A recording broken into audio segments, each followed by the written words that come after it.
Radio Grand Lac, à Aix-les-Bains et autour du lac du Bourget, votre radio.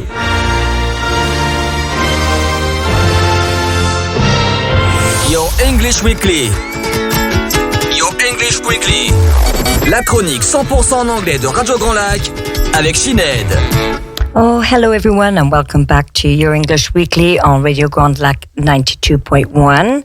As you may know, every Tuesday we are here from 12:30 to 1:45. Your English Workshop, www.yourenglishworkshop.com, sponsors Your English Weekly. Your English Workshop is a training centre for English lessons for adults and children in aix-les-bains and the Ravois. Visit their website for more information. So hello everyone and welcome to Your English Weekly. I'm your host Sinead. Your English Weekly stimulates English speaking with an expression of the week in aix-les-bains and of course in France. So stay tuned because today we are going to be speaking to Katie Hart. Hello Katie. Hello. So Katie is a very interesting person with a lot of history to tell us today about America, who's from America. She's a teacher and she works in Annecy. Is that right, Katie? Yes, that's right. Oh, thank you so much for coming today. It's really a pleasure to have you with us. Thank you for having me. Oh, so today, Katie, before we start, we're going to ask you just a little expression for our expression of the week. So listen.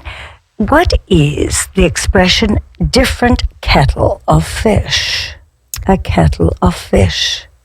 It's when you're talking to somebody and they bring up another topic and you don't really have time to discuss that. It's another issue entirely. So you're telling them that's a different kettle of fish. I'll get back to you later. I'll get back to you later on that. Well, listen till the end and we'll see if she's right. So, Katie, before we start, do you want to give us a few details about yourself? Sure.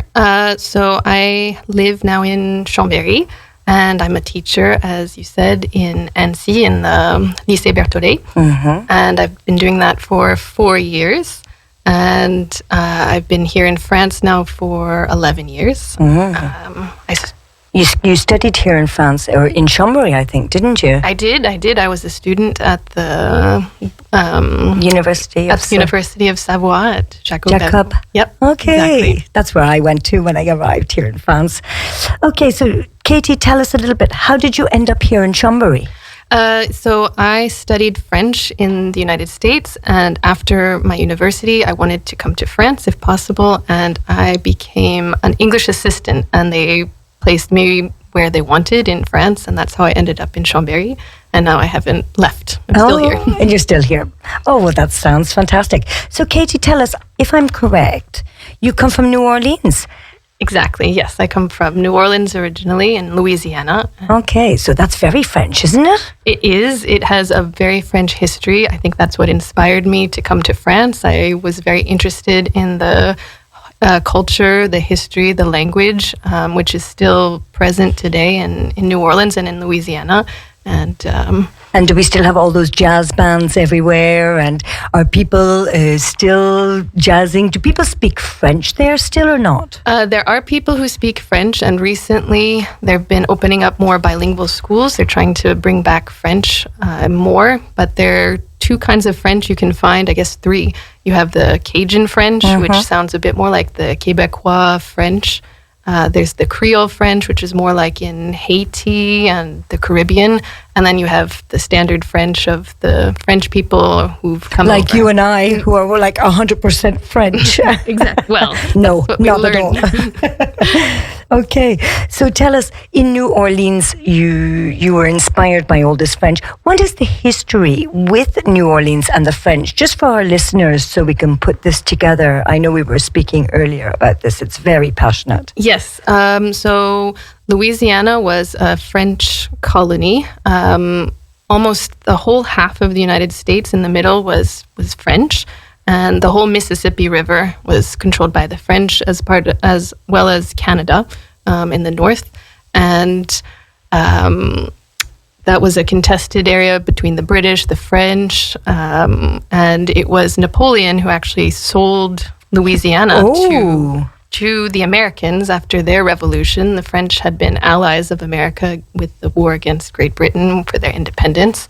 And Napoleon, as you know, was waging wars in Europe, and he needed some more money. And so he decided to sell the whole territory of Louisiana. The Americans wanted to buy only New Orleans because they wanted access to the Mississippi River for trade. And he decided to sell them the entire territory. So it doubled the size of the United States. And it's a big part of American history called the Louisiana Purchase.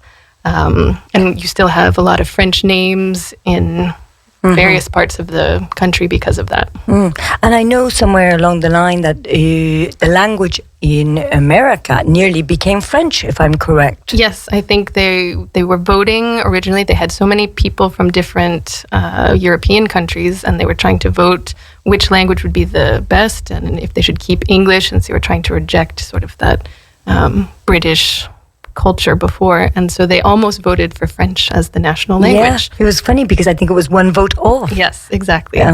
So imagine all of you here in France wouldn't even have to go and learn the English language because you could all speak French in America. Could you imagine? Wow.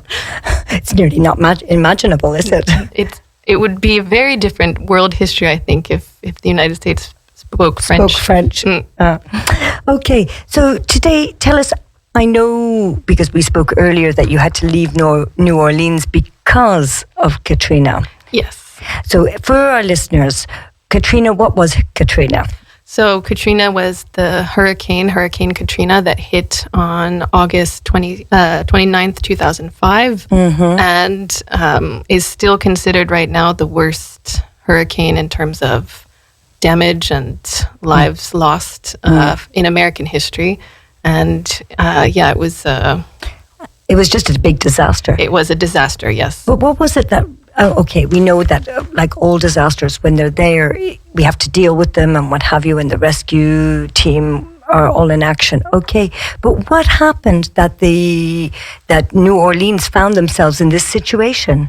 Well, as I had said earlier, New Orleans is near the Mississippi River. It's near a lot of water, and it's in the Gulf of Mexico. And so when this big hurricane came and had strong winds and a lot of rain, New Orleans itself is below the sea level. And it's one of the things people are worried about, that, and this is what happened during Hurricane Katrina, that if the water gets trapped and it can't get out of the city, it's kind of like a bowl, and then it just stays and in the houses, and it can cause a lot of damage, for water damage as well as the wind damage from the hurricane. From the hurricane itself. So where were you? I know you were living here at this moment. Were you actually trapped in this hurricane? No, luckily we left 2 days before the hurricane hit on a Monday. It was Saturday when we left, when the city, the mayor said you have to get out. Not everybody could, unfortunately. That's where you might have seen the images of people trapped in the Superdome. That's where they put everybody who couldn't get out because they didn't have a car, or it was too late after a certain amount of time. They said, no, it's too dangerous. You have to just stay where you are. And so we were lucky we weren't in the city. We got out in time, but we were one state over. We were in Mississippi watching and waiting to see if we could come back. And how long was it before you could come back? So it ended up being a very long time before we could come back. I didn't go back to the city until January of 2006. So so a good 6 months later. Yes, exactly. And why was that? Well, they told people they couldn't come into the city for a while. That also, we saw shocking images of people, the National Guard, the army essentially came in to get people who were left. There was no electricity, no running water. It wasn't safe to stay there. And New Orleans is close to the bayous and the swamps. You know, they have alligators and things coming in. So it wasn't safe. No, it wasn't safe. Okay. So during all this time, you were living then in Mississippi, was it? No, we only stayed in Mississippi for a very short time. And then when they said you couldn't come back to New Orleans, we went to stay with my aunt who lived in Ohio. And so we ended up staying in Ohio, in Columbus, Ohio, until January of 2006. Okay. So I'm going to ask a very strange question, if you allow me, Katie. When somebody tries to or has to leave in an emergency situation, which was your case. You went to school in the morning, and in the afternoon you had to go. You had to leave, literally. Exactly. Yeah. What do you take with you when you have to leave at the last minute like this? So I was 16 at the time, so I took what? Yeah, so you were a teenager and you were in the height of your golden years. Exactly. With your school and friends and all of that. So yeah, that must have been tough as well, actually, yeah. Yeah, and so the things I took were what was important to me when I was 16. I took my yearbook, so I would have pictures of my friends and of my school. I took souvenirs that I'd gotten from different trips. I had just been to France, for example, for the very first time, and I loved it. And so I brought a T-shirt that I had bought with me. And it was, 16. I was worried about university coming up. So I took my homework. Okay, so yes. Oh, but that's a very good example, Katie. And today it's not for a reason that you aren't a teacher then. Probably, yes. I was always a very serious student. And so then your whole family then moved to Ohio. Yes, and we came back, as I said, in January of 2006. My dad was a teacher, a professor at the university. He had his job. The next semester was starting. So we went there only for a short amount of time. And then he looked for another job, and he happened to get one in Ohio. And he thought it would be easier to be with family. Family, of course. We moved. And today, do you go back to America a lot? Do you see this? Just because all your family still live in America? Yes. So my family's still now in Ohio, and we try and go back. I try and go back at least, if I can, once a year. It's a bit difficult splitting time between Ohio and New Orleans. They're not very close to each other. And do you still have friends in New Orleans? Yes, most of my friends stayed or came back after they went elsewhere for university. They've mostly come back. Okay, so you do go back to now and then to see them and catch up on old school friend stuff. Yes, and I always find that it boosts my energy because I get to go back to that music and that culture and see the friends that I haven't seen in a while, and it's always kind of a magical experience to go back. And is the atmosphere the same today as it was before, or do people change after this experience? People after this hurricane changed for the better and the worse. There's certain things that are better. They're finally fixing up some of the roads and things like that. But it's a different atmosphere. Although New Orleans is known, they like to party, they like to see the good sides of life, and that aspect has stayed, luckily. Okay. And yeah, we can still find that. Yeah, so the aftermath, they did recover.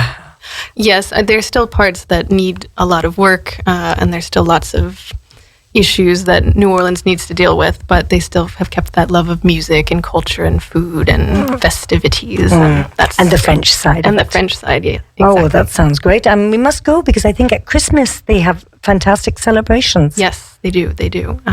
They try and recreate the French Réveillon, and they call it that. And you eat a lot of really good food. So if we don't know what to do, we know we should go there for Christmas and try and live the experience of New Orleans. Exactly. Well, thank you all so much, Katie, and thank you for all that information about your experience in New Orleans, which is the French connection here. Yes. So that's nice. So now back to my expression before we finish. So what was my expression, Katie? Do you remember? A different kettle of fish. Yes. So exactly. So a kettle of fish, as you said, was correct. When you don't have time to speak with someone, you say, "Oula, a few minutes, please," or another time, and we'll come back to that subject. So you are right. Well, that's all from us today. So if you wish to listen to this podcast again, don't hesitate to find us on YouTube. You will also find on my Facebook page the expression of the week. I wish you all a wonderful week, and we won't be back next week with a guest because unfortunately I'm not here, and I'll be back on the 12th for our last show before September. So there you are. So tune in to listen to another conversation in 2 weeks. Bye to you all, and thanks again, Katie, for coming to join me today on the air. But don't forget, you must stay tuned for Jessica at 1 o'clock for her latest decoration tendencies, or the latest tendencies in decoration. Astrid will be here to talk about all her beauty tips, and giving us more tips on being beautiful. Very important. And tonight we have one area with one commune, one area with Saint-Ours. So stay tuned for that as well at 5 o'clock. Thank you, Katie. Thanks for everything. Bye.